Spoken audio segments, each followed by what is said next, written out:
Hey, what's that movie where Tom Hanks' kid gives Harold Ramis ecstasy? Oh, Orange County. Yes, Orange County. Haven't seen that in forever. Welcome to the very first episode of Haven't Seen That in Forever. The premiere. The premiere. Oh, The world premiere. That's much better than the first episode. Let's see, you're a professional and I'm an idiot. For those of you that have crossed over from Swing and a Miss to a much more broad topic podcast, thank you for being here. We appreciate it. And we are excited today to talk about 2002's Orange County. Whew. And this was my choice. So just to give you guys a little bit. Who are you? Well, hold on. We're going to get there. It's a mystery until then. Let me back up for a second. My name is Ben. Oh, I'm Nels. I'm Colin, and I think we're 3 certified cinephiles here. It's true. We really are. Now that we got that out of the way, the way this is going to work is every week we're going to drop an episode, and each week one of us is picking a movie that we haven't seen in forever. A little bit on the nose with the title, and we're going to talk about it. We're going to dive into the background of it, the marketing, directors, writers, cast, plot, how it performed, how it was received, and quite honestly, what were our thoughts on it. So we're excited to get this show started, and let's go ahead and kick off episode 1, the premiere of Orange County. Yay! What a movie. It's The end. Thank you for joining us for episode 1. No, I couldn't agree more with that. This is one of the wildest ride movies that I can remember ever seeing. But I loved it. Yeah. I love Orange County.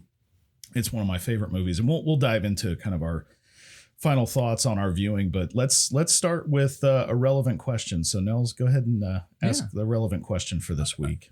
Did you have a dream college? And did you go to that dream college? Ben. No and no. Okay. Colin. I didn't. I honestly didn't apply to that many colleges. And the couple that I applied to were pretty particular, small liberal arts. I chose one, and it happened to be in my hometown. Worked out pretty nicely. Are you comfortable saying this college? It's Rhodes College. Okay. In Memphis. I went to Capital University in Columbus, Ohio. Cool.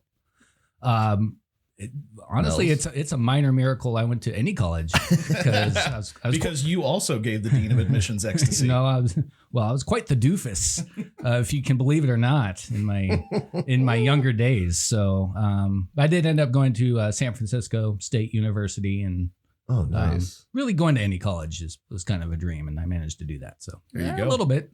I was close to Stanford. That's true. You were in the right state. Yeah, Closer than I went to a soccer game there once. Does that count for anything? Sure, why not? Yeah, there you go. I think so. So was this everyone's first viewing of Orange County? It was mine. Really? Yeah. This one went under the radar. I'm really excited to hear your thoughts on it when we get to that then. Cool. Was it yours, Colin? I own this movie on DVD. So do I. I was I didn't see it in theaters. I think I was probably just a hair young. But I remember getting it on DVD from like Blockbuster, renting it, and then immediately wanting to buy it because I wanted to own it. How old were you in 2002? It'd have been like 11, 12. Okay. I'm trying to remember how old I would have been. I don't like that. 15? I've been 15. No, I don't like that either.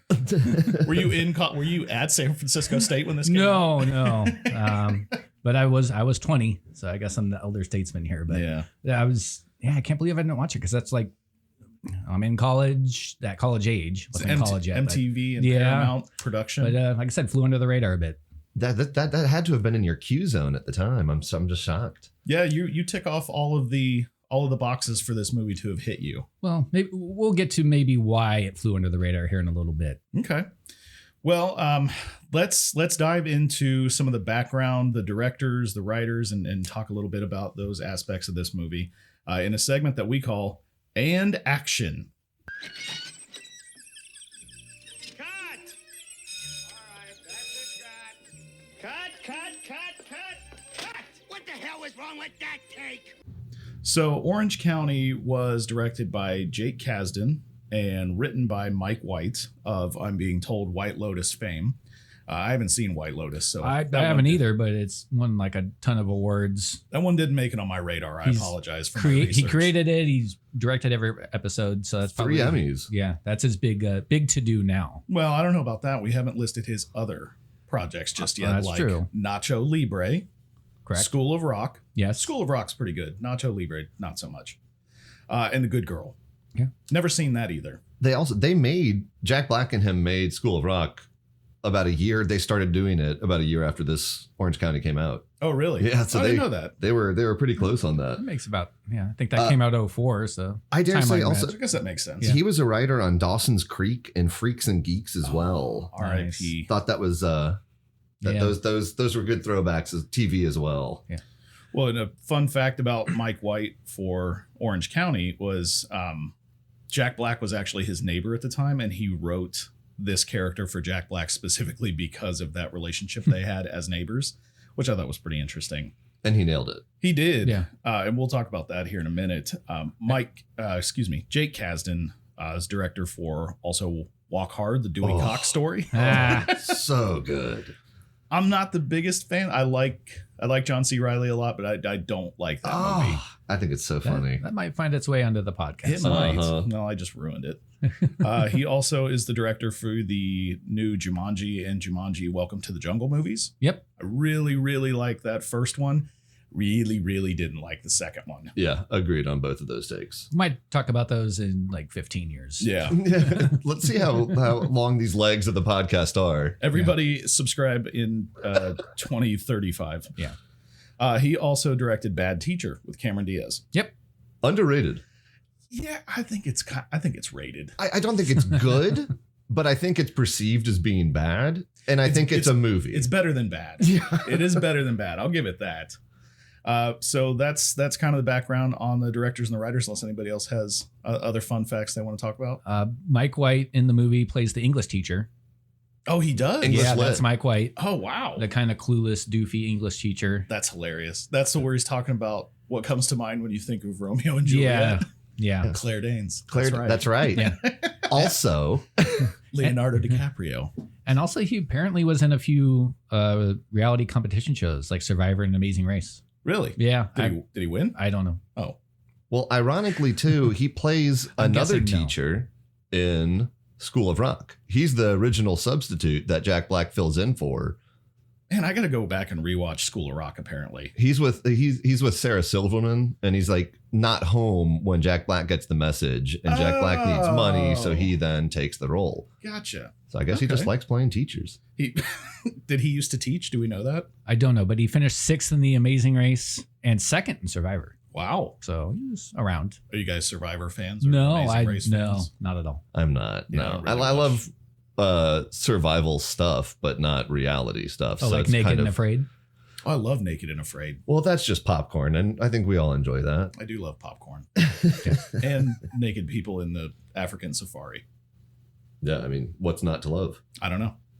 All right. And on that note, let's go to the marketing section and talk a little bit about the trailer, the poster, and kind of how it was marketed in a segment we call Gimme, Gimme, Gimme. I'm Ricky Bobby. If you don't chew Big Red, then you. All right, so starting with the movie poster, which is, always maybe the first eye-catching thing that a company will put out about Yeah. a movie that's coming in, trying to grab the viewer, let them know what's coming out, see if they want to watch it based on the poster. And this one is Colin Hanks with orange slices over his eyes. He's on the bottom half of the poster, and then Jack Black is upside down on the top half of the poster with the orange slice in his mouth, and it says Orange County across the middle. And if you're on our social medias, you can see that we added the poster Yes, in preparation for this week's episode. HSTIF podcast on all your socials. So please check that out. Follow us. Please do. Tell us how much you hate this. I don't think that the poster did itself any favors, but I don't think it necessarily needed to plot-wise. If you look at a lot of those teenage, coming-of-age, stoner kind of movies, then they were all pretty reduced descriptions back then on the poster. But them putting Jack Black on the top, I think misled some folks as him being the primary character, the protagonist, the driving factor of the movie. It Well- might be. I think when they were looking at media distribution at the time, Colin Hanks is a relative unknown. True. There are a ton of cameos in this movie that we'll talk about when we get to the cast, but at the time, Jack Black was the biggest name in this movie. So they couldn't really get away with not having him on the poster. Oh, sure. But I agree with you. I don't think they did him or the movie any favors with his positioning personally. I think this might be part of the reason why it flew under the radar for me is you look at this movie and you're not quite sure what it is. The tagline is it's not just a place, it's a state of mind, Right. which is And that's not really what the movie is totally about. there's like a word cloud behind them about it's just like opportunity and scholarship, and College. education, college. Yeah. So, I mean, if you get that deep into the poster, all right, maybe kind of see what it's about. But yeah, it doesn't really convey to me what this movie is supposed to be. Would you have read those words on the poster if you weren't doing this show? Probably not. I was just thinking, I've seen that poster Mhm. hundreds of times, never read a single one of those words. It's the cover of the DVD case, and this is the very first time I've ever even paid attention past Yeah. the just picking it up. Yeah, that's another good point. These movie posters are also often double as the DVD cases. Yeah. That will supposed to attract the viewer and catch their eye. Well, once you see it, I think it makes more sense. But just as a first viewing of the poster, yeah, it's not the strongest that I've ever seen. I dare say too that I wish they had like thrown an MTV movie on there because Yeah, they didn't, did they? 2002, that's a huge draw. Yeah, it's there. And I mean, it's Nels very, very bottom. Nels would have seen it. In the little credits they have under the title, you can see the MTV logo, but it's not front and center like MTV Films Right. brings you. Which So, they did with pretty much every other movie they put out around that time. They really leaned into that. This was a miss. Joe Dirt, Legally Blonde, Varsity Blues, and Jackass. Yeah. All pretty big ones that were that style of comedy, that style of Yeah. genre. Any other ideas or thoughts on the poster? Not really. Yeah. And this is one of the ones too, because you get past like the early 2000s, you start to see multiple different posters for movies. Like Yeah. one movie will have 5 or 6 posters, and you see them in theaters, you Mhm. see them online, or whenever you're researching the film. And I think this is one that probably could have benefited from another one, because there are a number of really big names in this movie that I think if you did some sort of a cast type poster where Uh-huh. you could see all the different big names that are in this, it might have done much better at the box office. Yeah. Personally. And then the other big marketing push that the movie will put out is the trailer. And that's probably the most important one, even more than the movie poster. That's also on our socials. It is. So feel free to check it out there if you haven't already. We all watched the trailer. What are your thoughts, guys? Is this something that would, if you'd never seen Orange County, would you want to watch it based on the trailer? Let's ask that first. Yes, I would. I think I personally would, but I think you narrow your audience a lot. The trailer is busy. The trailer is very high energy in a way that I don't think the movie necessarily is. Yeah. And it doesn't show quite the heart of the movie. Yeah. It's definitely more of a slapstick, like, oh, he's high all the time, than it is, oh, there's some really comedic elements to it that are played beyond just the premise. Yeah. I agree. The trailer is a little bit frenetic and it's kind of all over the place, but you get way more of a sense of what the movie's about from the trailer than you do from the poster, Definitely. which helps. But again, I think they missed the mark, like you were saying, Colin. It didn't get to the heart of what the movie was actually about. Yeah. And it really did kind of lean into like, oh, he's a stoner and he's got a stoner brother. Let's like Yeah. the one line that I remember being in the trailer, and I thought, what a weird thing to put in there, was when his friend says, you want to get baked and jump off stuff? And it's like, Jump off my roof. yeah, jump off my roof. And it's like, that is such a minute piece of that movie. And they cut it then with Sean falling off the like frat Yeah. house or something at Stanford. Which is not the same part. but they're trying to show, oh, it is a stoner film where they get high and jump off roofs. Yeah. And in reality, he's having like an existential crisis at a college, and he's afraid to lose the one good relationship in his life. Yep. And he falls off trying to like support it. Yeah. Yeah. And then It didn't support him. after having seen the movie and then watched the trailer again, it gives away like 75% of it, the plot. like all But the way not- up to but drugging the dean of admissions. but not the best parts of the plot. It's just those slapstick pieces. You know, yeah, it's like they show him like, I want to get out of Orange County, and then they show you messed up my transcripts. Oh, I'll take you to Stanford. Oh, we drugged the dean of admissions. Like, It does kind of lay everything out. and then the other kind of interesting thing I noticed is when they're naming off the cast, Yeah. they say Colin Hanks, they say Jack Black, and they say Skylar Fisk, who plays His girlfriend. Sean's girlfriend. Yeah. I was very interested that she kind of got billing in there. Top Yeah. from all the Third, other big right? names Yeah. that are in there. Yeah. No Catherine O'Hara, no John Lithgow. kind no, of burying the lead. Yeah. Lily Tomlin. yeah. Chevy Chase makes an appearance, and it's like, no, I mean, you know, she's in there more than those people are, Yeah. and probably more integral to the plot. But as far as like name recognition goes, and we can get to her lineage when we get to the cast part, but Yeah. it's just very interesting that they kind of gave her a shout out. Good for her. Sure. But She done a whole lot since then. Not since- really. No. Up until then, I was like, why'd they give her the shout out? She had done like Babysitter's Club, which was That was a big one. it was a big one in the That was a big 90s. Snow Day. I don't remember Snow Oh, Day. Snow Day. Good That pull. might I come. remember, That might hit the podcast. I Snow remember Day. Snow Dogs. No, that's different. That's Cuba Gooding Jr., Mm. which also somehow might fall into the podcast someday. But we'll get to her in a bit. I just thought it was interesting that she got the shout out there. It is interesting. They show a lot of the big name cameos, but they don't Yeah. mention them. Yeah, which they don't is list them odd. off. Sometimes they do that in the trailer, just like, you know, with John Lithgow and Catherine O'Hara. Da, da, da, da, da, da. I mean, Nope. Personally, I try to avoid trailers if it's a new movie to me for that exact reason. And I think they've gotten worse about showing the majority because they want those water cooler moments no longer in the movie. They want them Online. on the trailer. They Yeah. want people to talk about it Clicks before it and even views. comes out.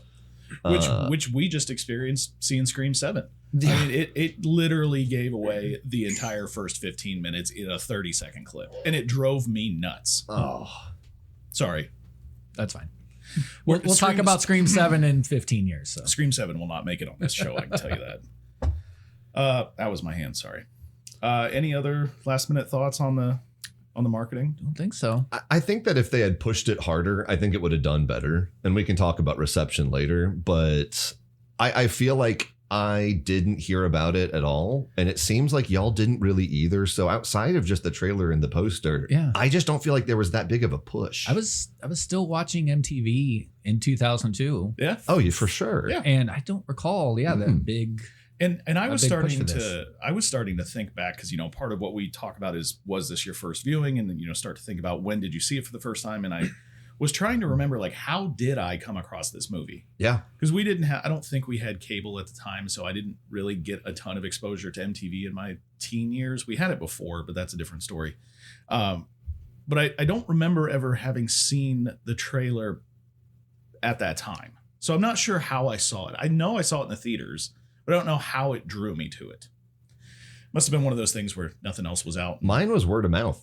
Someone just said, hey, this movie that you've definitely never heard of and haven't seen in forever, but they said you should really check it out. And I had to go rent it. It was that far out of theaters. It was just a word of mouth thing. I don't even think I had friends that were suggesting I see this. I for the life of me can't think of it. That really doesn't matter. But Sure. the marketing worked somehow for me because I ended up seeing it, and it's one of my favorite movies ever. Agreed. All right, let's move on to talk about the music and the score of the movie in a segment we like to call That's My Jam. 2, 3, 4.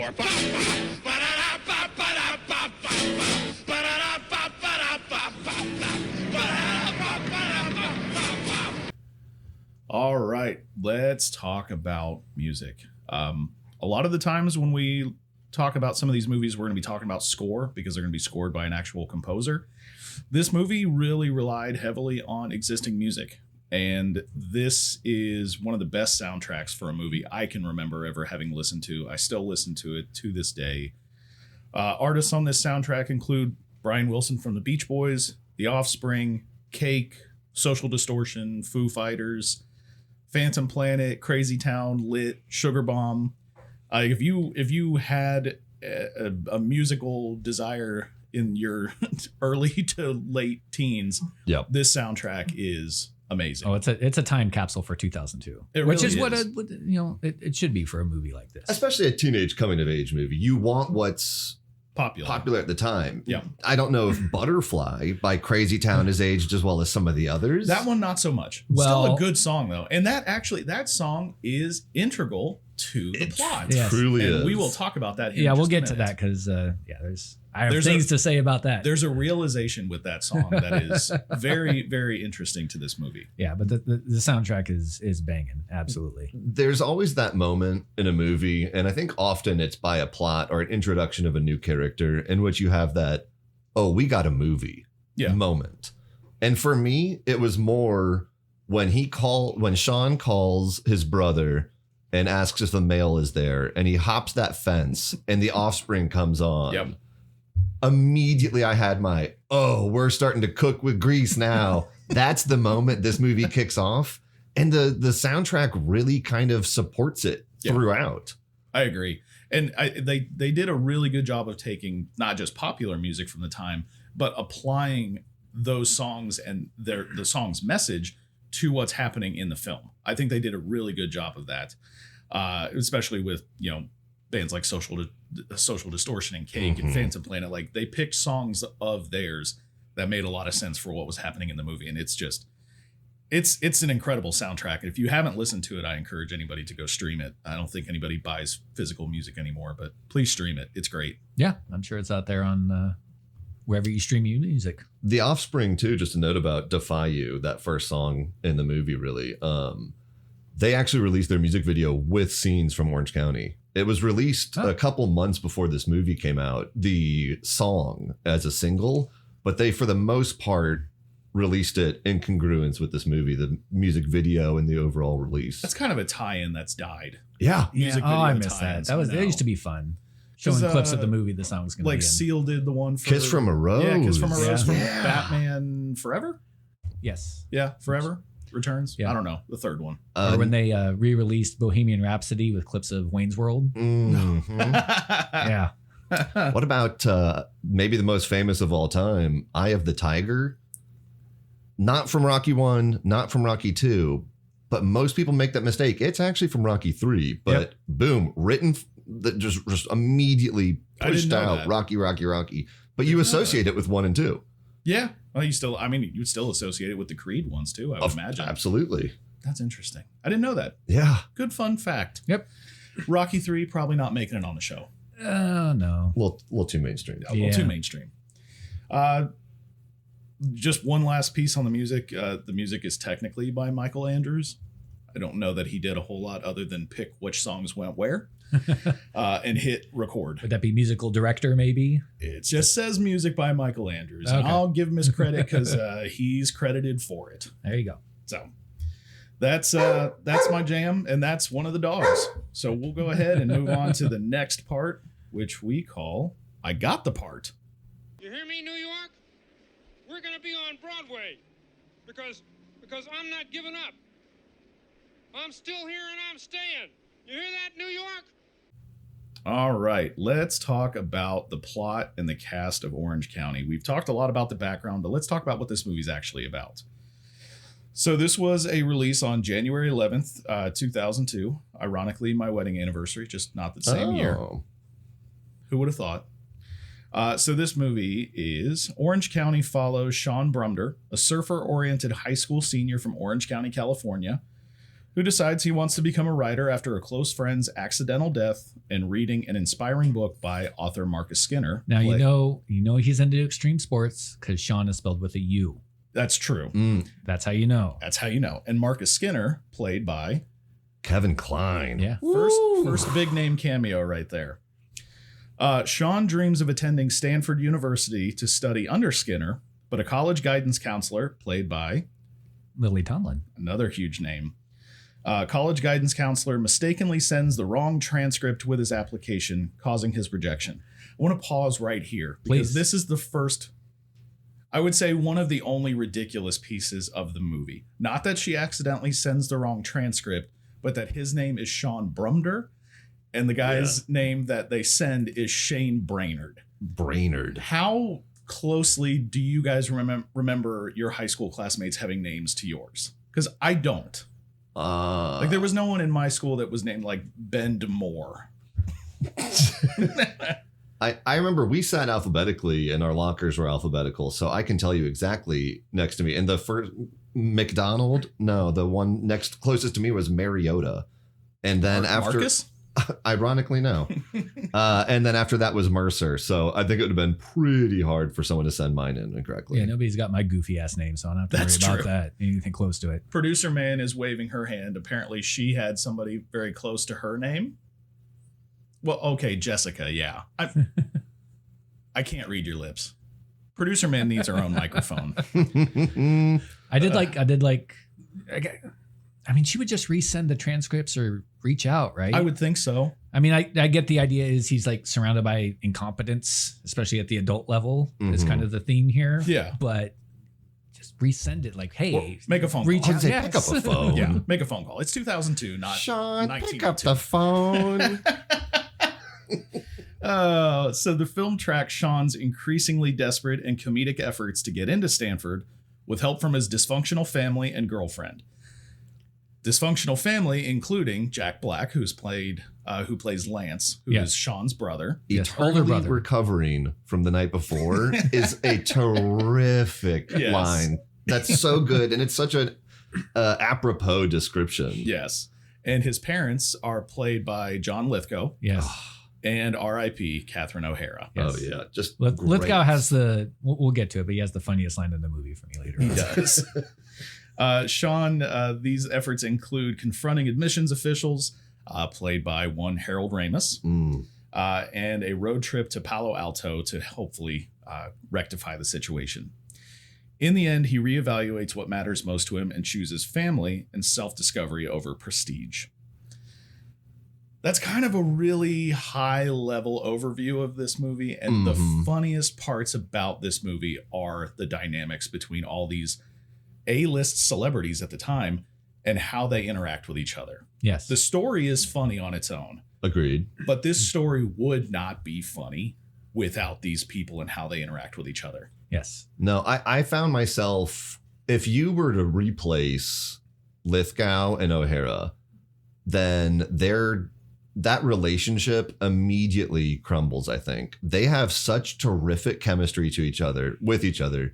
Even when she, answers the door and he goes, "Well, you look like a beast." Yes, that's the funniest line. Like, Jesus, you look like a beast. It's so good. And then the subtle, Doesn't she just respond with flipping him off? yeah. But then, fast forward, probably 10 minutes their time, about 20 minutes in the movie, and you see her pause for a second, go to the bathroom, run a comb through her hair, and you could just write it off as, oh, okay, their ex is getting back together. But there is such good chemistry between those two Yeah. that I found myself genuinely cheering for them. And they're both kind of bad people. Yeah, they are. I think Catherine O'Hara is definitely.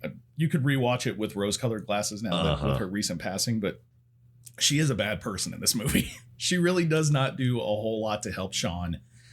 I don't know that she's ever done anything to help Lance. Well, Lance has made his own decisions. He's an adult in this movie, and Lance is alive. She's done pretty well.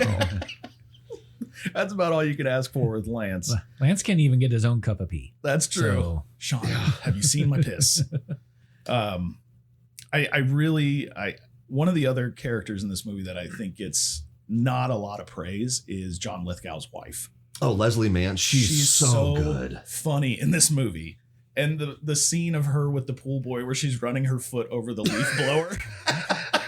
It cracks me up every time. It's so funny. But I think the cast of this movie really they hit a home run with everybody. Even the guy that plays Bob. Oh, yeah. Terrific. I don't know his name, and I don't think I've seen him in anything. But As deep as at the George Murdoch, who is Rupert's brother. no longtime character actor oh yeah, prior to this. So Okay. he'd been in stuff since like the 50s. He's really funny in this, and he's only got like 4 lines, Yeah. but every he line has he good delivers, physical humor too. he does. Like Yeah. when he rolls down the hill. Yes, Rolls down the hill in the wheelchair and runs into the admissions people's car. I feel like a lot of the side characters, even in there for 1 or 2 scenes, still really deliver. And it's funny looking at it, how many went on to do their own thing, but to the point where the frat guy that Skylar Fisk is talking to, And you Nat see Faxon, him in everything. yeah, and he's terrific. And he plays such a convincing, pretentious. So then my bro said, "It's the alternator, bro," and I said, "No, it's not, bro." It's the But it turned carburetor. out it was. Yeah. And you just buy into it. And then they're also at that same party, Lizzie Kaplan Yes. comes through and you just barely see her on screen, but it plays so well. I think there is one character who, if you cast another actor in that role, would be fine, and it's Sean's girlfriend. Yeah. As Skylar Fisk. Yeah, as integral as she is to the story, I think I resonate with her the least. Uh-huh. I didn't, especially she delivers to me the actual heart of the movie in a speech when they're at Stanford. I think she actually gets to what this movie really is about. But to me, that's writing. I don't think she delivered it phenomenally. And I don't love her character admitting to praying that he doesn't get into Stanford. Like she spends the whole movie being this selfless, saving animals that are running across the street. She wants to be a marine biologist. Yeah. She's going to Orange County University so she can study by the water. They build her up as this really selfless, thoughtful person, and then they just kind of demolish it with that one line of like, "I prayed you wouldn't get in." Yeah. And it's all self-serving because she doesn't want to break up. Right. Yeah. She, first of all, her mom, Sissy Spacek. Didn't know that. Yeah. So she I has, did not realize she that. has some deep Hollywood lineage as well. Sissy Spacek a ginger? What? Was she a ginger? I guess. I don't know. I'm just she's got very red hair. I was curious. I'll say this about her character though. Ashley might be one of the most, except for that line, which I agree was a little out of place. I think it lent some depth to her, and she took it back afterwards. But outside of that moment, she's one of the most supportive people I could ever imagine. What an absolute fumble it would have been if Sean went to Stanford and then broke up with her. She blackmails like her best friend She does. to get him a shot at talking to someone. Which does that put her also in the bad person category? No. I don't know. Because Well, the friend did some pretty bad things that True. were worth That's true. blackmailing over. she did, and poor janitor. She's never recovered. I disagree. She's never recovered because she never called back. Tanya. Oh, that's right. Her name was Tanya. But she also then she just consistently has a smile on her face when she's doing everything in her power and knowing that if Sean succeeds, that it is the end of them. And she explains that, and yet every scene that she's in, she's pushing so hard to try for this one thing because she knows that in his mind, that's the only way he can do and be what he wants. Can we talk about the best cameo in this movie? Shoot. And it's not even close. It's Harold Ramis. Easy. This is and I love Harold Ramis in Stripes. Obviously, love him in Ghostbusters. Sure. He's amazing and As Good as It Gets as the therapist. Or is he a therapist or he's helping with the insurance? He helps them in some way, but he's great in that movie too. But this one is just the funniest I've ever seen Harold Ramis.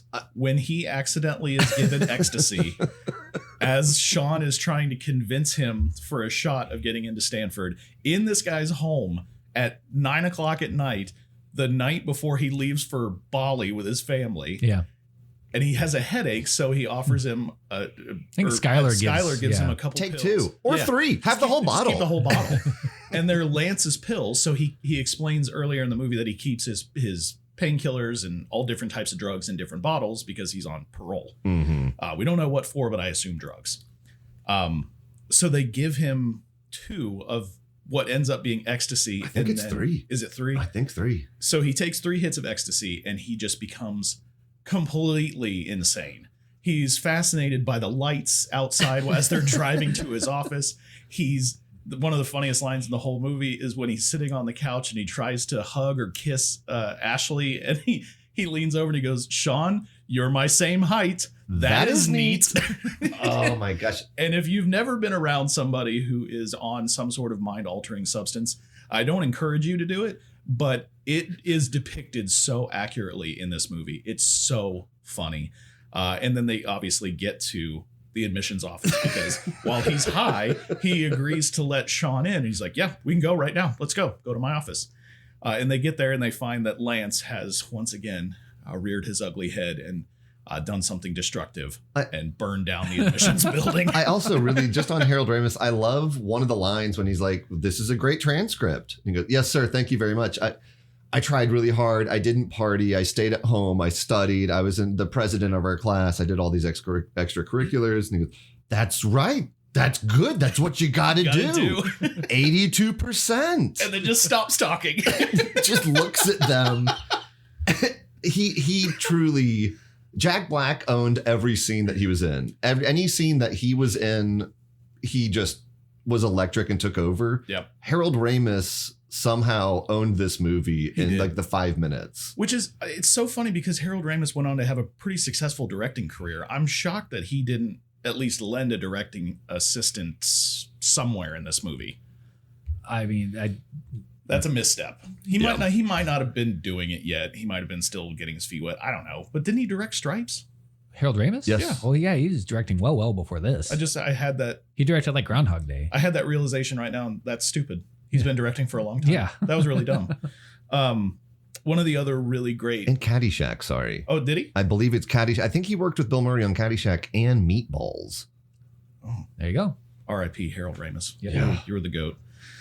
One other cameo that I want to hit on really quickly is after that scene where Lance burns down the admissions building. Yes. Ben Stiller, as a firefighter, comes over to talk to Lance after speaking with the receptionist or secretary from the admissions building that Jack Black seduces. And they get high together. And that's when he burns down the building by burning a transcript and throwing it in the trash can. The entire admissions list. Oh, was it the list? That's right. That's right. He's not on here. They rejected him, the jerks. But stop! Don't do that. Put it out, man. Put it out. And she's terrific too. She is. Yes. But Ben Stiller comes up to him, and Jack Black has no pants on, and he's just standing there in his whitey tighties, and he says, "You know, what's your name? What's your name? Joe John." Name's Joe John. Why aren't you wearing any pants, Joe John? John Stun. Joe John Stun. And he's like, so you that girl you were with, she said you were in the building when the fire started. He goes, yep, she did it. He first denies it too. No, we weren't there. I was walking by. She said you were inside. Yeah. Okay, I was. And she said, I'm going to burn this mother down because she hates her job. And I said, don't you do it. Don't you do it. You better not. You better not. She said it was an electrical fire. It was total electrical fire. There were sparks coming out of the switches. And then he's like, why aren't you wearing your pants? I took them off. They run faster out of the flames. And that scene, aside from anything that Harold Ramis is in, that exchange between Ben Stiller and Jack Black when he's high and pantless and realizing he's just committed arson is comedy gold. Yeah. It's so good. I think part of the reason this movie succeeds so hard is that the first act, it does a good job setting it up, but still being very funny. The second act carries the plot and is still very funny. The third act does not miss. It's still hitting for me. That when they get to Stanford, it's hilarious. Yep. The whole time they're there at the party, at the admissions office, at the dean's house, Jack Black with the receptionist at the admissions office, all of it. Yeah. Let's maybe mention the thread of Butterfly by Crazy Town and how it kind of a character in the movie. It is. It's so, and I'll kind of hit on this a little bit more during my final thoughts because I think it's so important. But part of Sean's development is he thinks in order for him to be a good writer or to become a good writer, he has to go to Stanford and he has to study under Marcus Skinner. And you see in the first act of the movie, him really despising where he's from. Mm-hmm. He hates Orange County. He hates the people. And he sees everybody as kind of like surface level, very fake. Everything is for show. And there's a song that is played in the movie, Butterfly by Crazy Town. And it's the song that the cheer team dances to in his high school. So he associates that song with the vanity, the fake people in Orange County. Yeah. And he thinks, I can escape this by going to Stanford and studying to be a writer. When he's at Stanford, they end up at a house party and he's talking to two college females. And that song comes on and they lose their minds. This is my jam. This is my song. Start doing a choreographed dance to it. In a house party. And it's at that moment that Sean realizes, to some degree, probably not to the full degree that he ends up realizing it later, but he realizes this is not going to change just because I move locations. Yeah. There's Yeah. always going to be people that I don't vibe with, I don't agree with, that are fake, that don't have the same values or goals or whatever.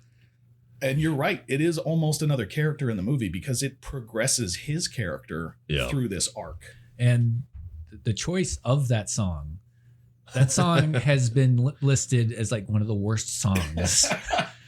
It's so like Yeah. as vapid and empty and like trying to build off of what like, because it came right after like Korn and Limp Bizkit and all Yep. that new metal came out. And then they came out Crazy Town with Butterfly and they tried to like, we're new metal, but also we're trying to be pop and we're trying to like, Yeah. it's like when the boy band explosion happened and you had like these, fourth-rate boy bands come out. That's Don't what you this talk was. bad about O-Town. Ironically, too, the song itself, this is a deep dive, but it's based off of a Chili Peppers song. Okay. And so they sampled part of, I think it was Pretty Little Diary, Anthony Kiedis and John Frusciante, the original guitarist. And they then used that sample to create the song around it. And Really? you look at, the bands you were just listening, you look at the Red Hot Chili Peppers, and then you look at this song by Crazy Town, and you're like, what the hell happened? Yeah. But I don't know if they could have picked a better song to exemplify that kind of just empty vapidness, And- that pop culture Well, of that time. and especially. like we talked about during the music segment, they really did an amazing job selecting songs that fit what was Yeah. going on in the movie. And you're right, they couldn't have picked a better song to fit into that portion of the story. Especially right after when he's talking to that girl at the party, and is it Vonnegut? He asks about a certain author that he sees her reading, and that's why she invites him to the party. Was it Faulkner? Faulkner? It was. Yeah. So what else do you like about Faulkner? I don't know. He's kind of boring. And the song comes on, and his She face just loses her mind. drops. Yeah. Because he thinks, I'm getting to my people. Yes. And they're not his people. I wonder, like, because Crazy Town, they have to sign off on this to have the movie play it. Like, Yeah. are they in on the joke here? Or are they just like, yeah, you can use Well, it? they never really did anything again. So maybe they got paid a ton of money and disappeared into. And this was like Crazy Town or Butterfly came out in 2000. Yeah. So this was like, Yeah. like a year later. Yeah. When they're probably licensing this for the movie and they realize, we're not getting another hit. Probably not this big. We should probably just let them use it if they want to use it. Yeah. Yeah. Billboard's most awesomely bad songs ever. Yeah. It's 34th. Really? I would love to look at that list. Not on my. Oh, sorry. That's by VH1. Billboard released the worst one-hit wonders, and it's number 3. Oh my. People hated this song. I mean, I don't love it, but I guess it makes sense. Going back to the plot, though, I think this is one of those movies where, and this is why the trailer bothered me a bit when it's just written as a slapstick. And, we can't ignore the fact that Sean is one of the most privileged kids just on the planet at the time of this movie. His mom lives in a mansion with his stepdad who's rich. His dad lives in a mansion and is rich. They buy an entire admissions building to get him into Stanford. They are obviously remarkably wealthy. I think part of what's so interesting is that he is deeply disconnected to the reality around him, and it mirrors that of his mom. But at the same time, it's not off-putting. It's such a good coming of age movie where he's developing too as he's going through this. I think it's one of the best like young adult coming of age movies, not in the way that you can relate to it, but a la Superbad and Dazed and Confused or Booksmart. It's a really good just before college kind of thing. And you're still figuring it out. You're trying to become an adult. And I think that's what makes it lives on so long is just, not just the nostalgia, but it's a good coming of age movie. How do we, this is one of Colin Hanks' first projects. How do we think he did? I think he carries the majority of the story. I think he moves the story forward in a natural way. Yeah, I think that he is. I think he's a great actor. the character of Sean, I think, is maybe the least important on the screen at any time. But to Ben's point, he's definitely the vehicle. Yes. And he does a great job in that role, but he's not the character I remember. I'm never going to quote a scene by Sean. Yeah. No, he's the straight man in the entire movie. Yeah. Sure. And everybody's playing off Everybody him. else Yeah. around him is insane. There was, I'll tell you what, there was a scene, I wish I made a note of it, where he yells something and he sounded just like his dad. Oh, really? Yeah. It perked my ear up. I was like, oh, that's Tom. There's Tom coming through right there. I can hear it. Better than sounding like his brother, I guess. Yeah. Yeah. Yeah. Any other thoughts on the plot? Oh. Cast, anything like that? I think one other note is he should be realizing there are dumb people all around him all the time. Mhm. But I think he just thinks that everyone's a little bit below him. And again, it's just he's preposterous. I mean, he's pretentious, but I don't hate him. And when he's in that English lit class rolling his eyes at his teacher, when he's with the principal, played by Chevy Chase in a great little cameo, and he says, Toni Morrison is in town. She won the Nobel Prize. Don't you have a cousin who's friends with Britney Spears? Yeah, best friends. But he just continuously looks around and sees ignorance in Orange County, and he thinks that Stanford's going to be different. But I think a lot of it is also him being pretty pretentious. Yeah, but a part of that, and I think I don't know that everybody experiences this, but I think most people around that age think that getting out of where you came from is the natural progression of life. Yeah. And the three of us are sitting here as three transplants, Mhm. not living where we grew up. Yeah. So there's some, there's some connective tissue there, but I don't think any of us were running away from something. Yeah, I was. Orange County. No, but when I wanted to go to college and I wanted to get out of the town I was living in. Sure, that was yeah. part of the reason why. It's like, this is a do nothing town. There's nothing for me here. Yeah. I just want to get out. I wasn't wealthy. Right. Yeah. So I didn't have that to fall back on. And, there's probably a lot more opportunity in Orange County than there was in Merced, California. Mm. But Do y'all think that his parents still had to buy that admissions office? I think they committed to it. Yeah. It's I mean- probably like a verbal. it's a write-off. Could for they get him, out of that? sure. I don't know the legality of verbal contracts. Well, in last the time state of I bought an California. admissions office, and this was a while ago. Yeah, so this maybe was they in- changed the law. This was in but- 2001 when I bought my last one. Also, are they stupid? They could have just bribed the crew coach to let them join the team and get in at like USC. Yeah, He didn't want to go to USC. Well, That's He true. didn't want to go to USC. He Lori wanted to go to Laughlin's Stanford. smarter than Lithgow's character. well, she's in jail. I don't know how smart I was gonna say she is. went to prison. John Lithgow stayed out somehow. Good discussion on Yeah. the plot. I And- really Little fun fact: both John Lithgow and Colin Hanks played villains in Dexter yes they for did. whole seasons. Okay. Yes, they did. Including Lithgow is his villain, the Trinity Killer, is widely regarded Best as the one. best one. Yeah, Yeah, it's not even close. Hmm. Not a Dexter fan.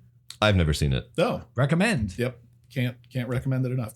That won't make the podcast because it's a show. Yeah. Maybe someday they'll do a movie. They keep making reboots of the show. One last note, just in general, it's not necessarily plot, but this movie clocks in at a cool 82 minutes. And I got to say, that is just amazing. And they jam packed a lot into 82 minutes, and it doesn't feel Mm-mm. rushed No. or forced. I think that's an important piece. Yeah. Because if you can make a 90-minute movie, I'm in. I love a 90-minute movie. But you see so many 90-minute movies that are like, there's no character development, there's no plot development, and it's just pushing you to scene. Yeah. This one does not feel that way. Or they put a bunch of fluff in it and it's 2 hours, and you're like, this could have been 90 minutes. Oh, yeah. You're looking at your Correct. watch at 90 minutes and like, how come we're not at the end of this This thing? could have been an email. Yeah. All right. Let's move on to our last segment that we have a name for. And that is You Love Me. You Really Love Me. 8 Oscars, $400 million, and you saved Tug Speedman's career. I couldn't have done it without you, Sloan. Really? No, dickhead, of course I could. A nutless monkey could do your job. Well, All right, let's talk a little bit about the reception of Orange County, both by critics and the public. So this movie, from the research I did, got a lot of mixed reviews. Yeah. From critics and also the general audience at the time. The consensus on Rotten Tomatoes, smarter than the average teen movie, but a little on the unmemorable side. As much as I don't like the word unmemorable being used for this movie, we have someone on the show who lived in California and was of age at the time, and it missed his radar. Yeah. So maybe that's correct. Yeah. I summed it up as better than it should be, but not memorable as far as like the consensus Yeah. that I read. Roger Ebert, famed critic, liked it quite You a bit. gave it 3 out of 4? Yeah. 3 out of 4 for pretty much all the reasons that we talked about. The quote I saw from him was he praised the natural performances and the tone of the movie. Yeah. He said, it's one of those movies where the description can't do justice to the experience, which we kind of talked about with the trailer and the poster and just the marketing of the movie and who this was for. Yeah. The Metacritic score is a 48 out of 100. Mixed or average is the general consensus of those on Metacritic. I wondered if we could look in 2002 and then just take a slice for 2026 and see what critics would say then versus if it came out now or if they watched it for the first time now. I would say if you weren't like at least 10 in 2002 and you watched it today, I don't know that it would hit as hard as it does for people our age and a little bit older. Just because we were around for the pop culture references, we were around for the music. We're entering an era in America where people are leaning away from 4-year colleges, so maybe they haven't had some of these experiences. So I don't know that it would hit the way it did for us if you released it today. And it was a modest hit, made $43 million on a budget of 18, so about 2.5 times its budget. So people went and saw it. Yeah. I think any Hollywood executive would take that type of return today. Yes. I mean, 2 of us own it on DVD. That's true. There you go. I also own the physical soundtrack. Oh, wow. Nice. Okay. It's buried somewhere in a You're closet. propping this whole thing up. I love this movie. I was so just a little lift behind the curtain. So we're doing movies that have been forgotten to time from 1980 to 2010. 2011 to 15 years ago. Oh, we added 2011. Okay. Yeah. So next year it'll be till 2012. Gotcha. So on, so okay. So we are doing random year generators, and my first one that I got was 2002, and I didn't even have to look at what movies came out in 2002. I knew I was doing this one to begin with. I don't really have a whole lot else to say about the reception. I think people that like it love it. People that don't hate it. Yeah. So there's really not a lot of in between I've found. Yeah, it's one of those. I think if it came out when you were in that range of about to go to college, in college, just got out of college, that kind of maybe 10-ish year range, 15 to 25, right up your alley. Yeah. If not, then not, unless you're Roger Ebert, who had good taste for this one. Good on you, Roger. Yeah. Alive? No. Oh, R.I.P. Quite a while ago. Man, a lot of dead people on this episode. All right, let's move on It's to almost like 25 years ago. I know, it's crazy. We'll still be alive in 25 years doing this podcast. Yeah, And- talking about movies from today That's right. that In are the coming out future. right now. Scream 7 will be on that show. All right, let's talk a little bit about our final thoughts and our rating. We didn't really talk about 5 what Orange slices? works for me. All right. So this movie is going to be rated on a scale of 1 to 5 orange slices. Yep. Who would like to give their final thoughts and rating first? I'll go ahead. I mentioned it earlier, but I think this movie is perfect as a coming of age movie. I think it really shines for its time period, and I'm going to therefore give it 5 out of 5 Ooh. orange slices. Right down the middle. I love it. Part of this complete breakfast. Nels. Complete breakfast. So I also wrote down my favorite moment and my least favorite moment. My favorite was the Stanford interview. I think that's Yeah. Yeah. pretty obvious. It's pretty great. And then we kind of talked about it. The one I didn't like was kind of the Sean Ashley drama. Mhm. It seemed, they're going to get together, not get together. It didn't work as we mentioned before. It was kind of out of character for Ashley to kind of drop that bomb on him. So, but I did like the movie. I would watch it again. And I don't think I'd wait 15 years to watch it again. Somebody said, let's watch Orange County. I said, yes, let's watch it. I will give it 3.5 Ooh. orange slices out of 5. Very nice. And I'll go last because I'm the last person at the table. So I really, really love this movie. It's been one of my favorite movies since 2002. And the part that, I've gone back and rewatched this movie so many times. And I think the fact that I was watching it this time from a more analytical standpoint, because we were doing this show, and I wanted to, conceptualize what I was thinking with pieces of the movie rather than just give you superlatives of it's funny, it's entertaining, I like it, whatever. There were 2 speeches in the movie that I think absolutely encapsulated the entire film. And you could watch those 2 speeches and know exactly what this movie's about, what it's trying to tell you, and it's going to evoke some sort of a response from you. Yeah. And the first one is Ashley talking to Sean when they're at Stanford. He's completely defeated. He thinks everybody's out to get him. He talks about how the one time he needs his family to come together, they do exactly what they always do. His dad goes berserk, his mom gets hammered, and Lance burns down a building, which is a great line. But Ashley starts to kind of push him away from thinking that the world is against him and that he has to have this grand plan. And it starts to kind of break that thought that he has. It starts to kind of crack. And she says, I really believe that you wanted to go to Stanford because you wanted to study with Marcus Skinner. But that's not it, is it? You want to run away. You want to be free of everybody. And you think by coming up here, you're going to meet people who are smarter and saner and better. And if you went to Stanford, that'd be the end of us. And it doesn't seem that thought's ever crossed your mind. I'm sorry that you didn't get into Stanford, but if you think that going here is the only way that you can be the person you want to be, well, then I just feel sorry for you.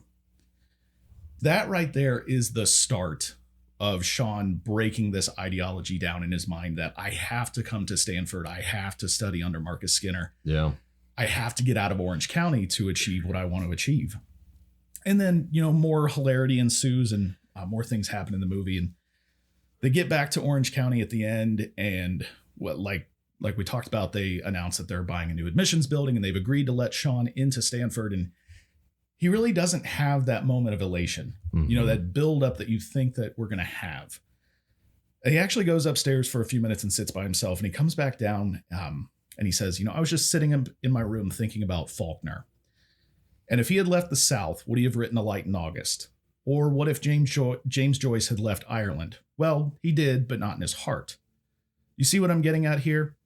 I don't need to go to Stanford to be a writer. All I need are the people who inspire me, like my friends, my family, and you, talking about Ashley. And he says, so I'm going to stay.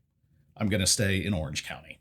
And that's kind of how the movie dissolves and how it kind of comes to its conclusion. So I think those are the 2 pieces for me that watching it from an analytical piece made the most sense as to what is this movie about. It is hilarious. It's fun. It's ridiculous. It's crazy. But that's really what it's about. Sure. I can't give it a 5 because it's not a perfect movie to me. I'm giving it 4.75 orange slices. All right. Out of 5. So consensus that we're all saying to the listener, if you haven't seen this in forever, it's a good rewatch. Absolutely. Yes. It's amazing. All right. Well, that was the first episode of Haven't Seen This in Forever. We will be releasing episode 2 in a week. Yep. And in episode 2, we're going to be talking about 2010's Salt. Ooh. With Angelina Jolie. Salt. We will talk to you then. Get on us at our socials. Yeah. HSTIF, HStiff podcast. Instagram, TikTok, YouTube, Facebook, all that. Send us an email. Yeah. Same thing at Gmail. HStiff podcast. Give us your suggestions. Let us know. You want us to watch. Rate us, review us, yell at us, tell us we're stupid and wrong. Tell us you love us and we're right. Whatever you want to do. Absolutely. Thanks for listening. We'll talk to you in a week.